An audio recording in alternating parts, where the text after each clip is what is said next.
We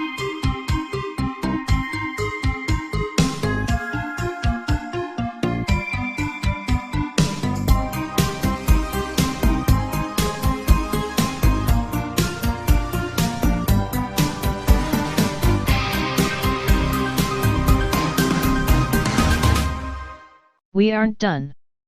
There is more. Inside the crystals. Have you ever heard that harrowing sound, that weird dropout, where everything does silent slash? I'm inside the dying child, mother, death and child again. Mother locks me in the cage and sits down at the kitchen table. I scream and cry but she doesn't move. Her horse eyes stare at the wall. The sun sets very slowly and the room goes dark. She is just the shape of a black mountain sitting at the table. When the sun rises her eyes are still on the wall. You were bad. Your magic was bad. You won't be bad again, she says. I hate you. I shout. I do. I hate her, hate her, hate her. Mother's birds giggle. She stands up from the table and all her golden flies scramble around. The bars in the cage slide to the side like magic. She reaches in and grabs me with her crab hand. It hurts so badly and I scream and kick at her but she doesn't care. She lifts me up and carries me into the living room. It is full of cages. When did they get here? There are naked kids inside the rows of cages. They are not scared like me. They are sitting cross legs with their hands on their knees, sitting nice and still and straight with their eyes closed. I will show you what will happen if you are bad, she says. We go to the back hall. There is the door to the basement. I don't like the basement. I cry and ask her to please let me go, please. She opens the basement door. Usually the basement is dark but not this time. Light shines out of the door. I look inside. Inside it is not the basement. It is alive. Grim stuff of the news lately. Gunshots popping like fireworks. People scrambling through shaky footage. Cops dead in the streets. It hit 100 degrees today. It's supposed to hit 100 every day this week. What a strange summer it has become. Nobody can agree on the truth. They say the media is ignoring the problem. They say the media is creating the problem. The protesters are the problem. The cops are the problem. The whole thing is a false flag operation so Obama can take our AR-15s away. It's a false flag operation so they can crack down on Black Lives Matters. Chemtrails crisscross in the sky. Conspiracy theories clash in the comments section. Single women in your area want to date now. Across the ocean, they're crucifying people again. I feel so much different than I did in the spring. Less optimistic. I thought maybe I would achieve the dream of publishing a novel and gee, wouldn't that be neat? But now I don't feel any excitement about it at all. Whether I publish something or not, I'll still be this friendless little specter, holed up somewhere, sneaking drinks. Money is pointless for a recluse that never does anything. And fame? A bicycle for a fish. There is nothing in my future. I'm going back to the past. I'm going to kill it. Mother doesn't care what I do so long as I don't bother her. I make sure not to bother her. When she comes into a room I sneak out quiet as a mouse. I never go into the rooms with cages. I never ever go near the basement. I just stay quiet and make sure not to get in trouble. I have been practicing my magic. Doing small secret things. I make bread for myself out of stones. I make yummy cookies. My stuffed animals walk around and do fun things. My trucks race around a little track I made. Magic is a lot of fun but I'm afraid of making Mother mad. How long will Mother stay here? Will it be forever? I think it will be forever. It makes me cry when I think about it. I can't even think about Mom and Dad for a little second before I start to cry. I came up with a neat idea. Lately there are a lot of ideas in my head. Like a crowd of people all talking at once. One idea was very strong and clear. I tried to bring Mom and Dad to the house but I couldn't do it right.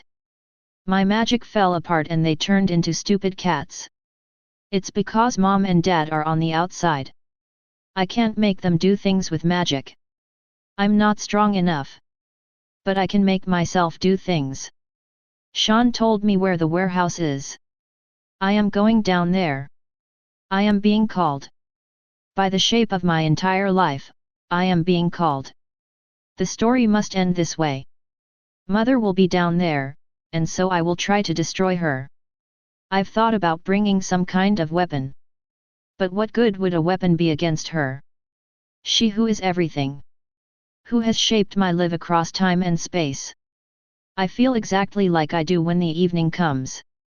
I have woke up so many mornings, swearing I won't drink that day, but 7 p.m. comes and I am walking to the store, feeling none too wise, and I don't want to be walking to the store, and I know I'm making the wrong choice, but my feet keep moving me closer and closer.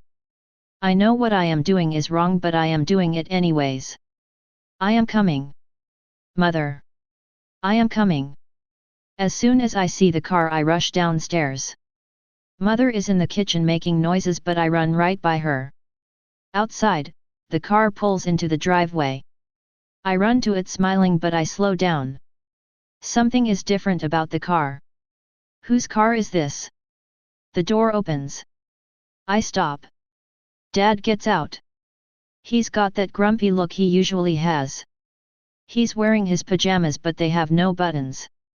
Mom gets out of the car too. She comes out of the same door. She's wearing her blue dress. I start to cry and run to her and hug her legs. She pats my head and says, "There, Nick. It's okay. Where did you go?" I ask. I am crying like a baby. Why did you leave me? Why did you go? We went to the store, Mom says. But you were gone so long, I say. My face is smashed up against her side. We went to the store and bought some dresses, and Dad got some stuff for his car. I look up at her. Her face is all blurry because I am crying. I wipe my face. She looks down at me smiling. Her face is smooth and glowing. We stayed at the store a few days, she says and pats me on the head. It doesn't make sense to me. Why did you leave me with the monster lady? I ask. Mom stops smiling. Monster. There's a monster in the house. Nick, she says like she thinks I'm telling stories. You weren't at the store for 3 days. Where were you? Nick, my dad says in his grumpy voice. That's enough. I look at him. The shape of his face is weird. He usually has freckles on his cheeks, but they're not in the right places. I let go of Mom and look at her. She makes a little smile like she always does when she sees me. It's her. It's Mom. It's her face. But it's two. What's wrong with it? Mom's shirt moves. There's something underneath it. It's pushing and trying to get out. I step back.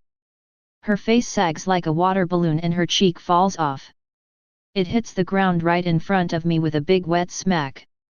It's lying there just like a big raw piece of chicken. I scream and Mom falls apart. Her face falls to pieces and her whole body hits the ground like a sack of potatoes. The same thing happens to Dad. Their clothes are just lying on the driveway, but there's something inside the clothes moving around inside. I scream and something screams back. It screams again, a little scream, and pokes its head out of my mom's dress. A kitty cat. Other cats slip out of the bottom of the dress and out of my dad's pajamas. A whole bunch of cats, all different colors. Mom and Dad's clothes just blow away like tissue and the driveway is full of cats and pieces of meat. A few cats run away. Some of them cry.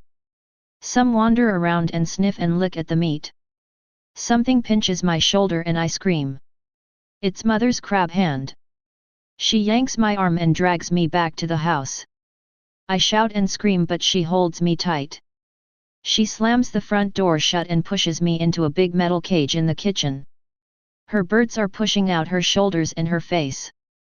They're missing eyeballs and covered with big golden flies, and all of them are tweeting and cackling at me. Your magic isn't strong enough to make whomever you want, she says in a deep voice. The birds all giggle. Never will be, one of them shouts. Part 2 soon. Stay paranoid, my friends.